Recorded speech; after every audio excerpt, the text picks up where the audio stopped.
You and your family are going broke right now, and you don't even know it. When the gold standard was set in place, the price of gold remained a constant $20.65 per ounce, and this price fluctuated only 1 penny over the years 1833 to 1890. That means that for 57 years, the US dollar was literally as good as gold. And that's how the United States currency was designed to be from the very beginning.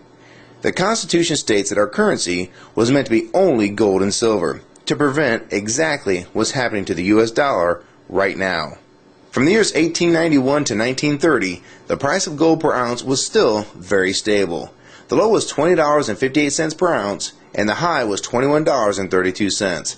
And this means that between the years of 1833 to 1930, for a total of 97 years, the price of gold changed in US dollars only 74 cents from top to bottom. Interestingly enough, the price of gold hit an all-time low during the Depression year of 1931. And many people believe this is done on purpose by the newly formed Federal Reserve to really twist the knife in the economy of the day, by reducing the total amount of money in circulation and thus making even the smallest amount of money very tough to come by. There is a common mistake by some people to think that the Great Depression is why the Federal Reserve was created.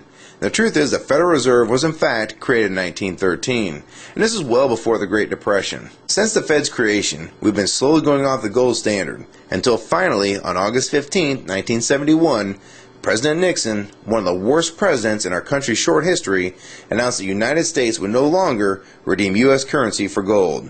And this was the final step in abandoning the gold standard. What is important is to visually see the devaluation of the US dollar since we were taken off the gold standard. Keep in mind the price of gold really doesn't go up or move, it has historical value. It is extremely consistent. So instead of seeing this as the price of gold going up, you need to see this as the value of the dollar dropping like a rock. The price of gold has been flying right now. It has recently been as high as $1,030 an ounce all the way down to $870 an ounce. And what I find most interesting is if you want to buy a brand new Corvette convertible in 2008, it would cost roughly $55,000.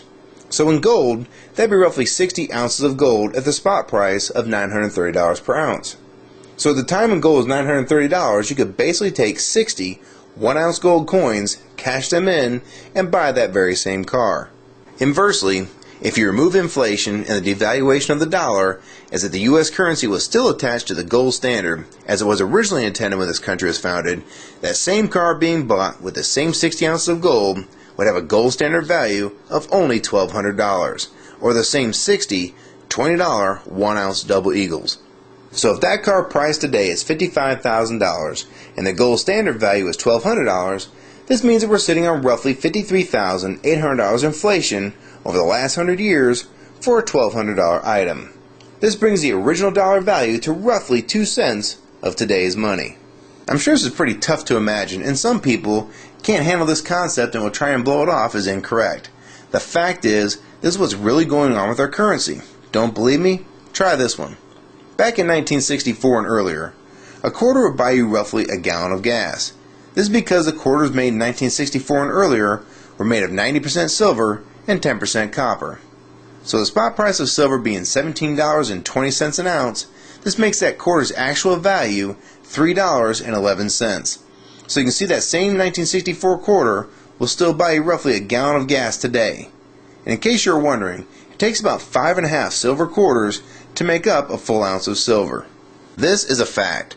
The price of gold may fluctuate with the value of the dollar.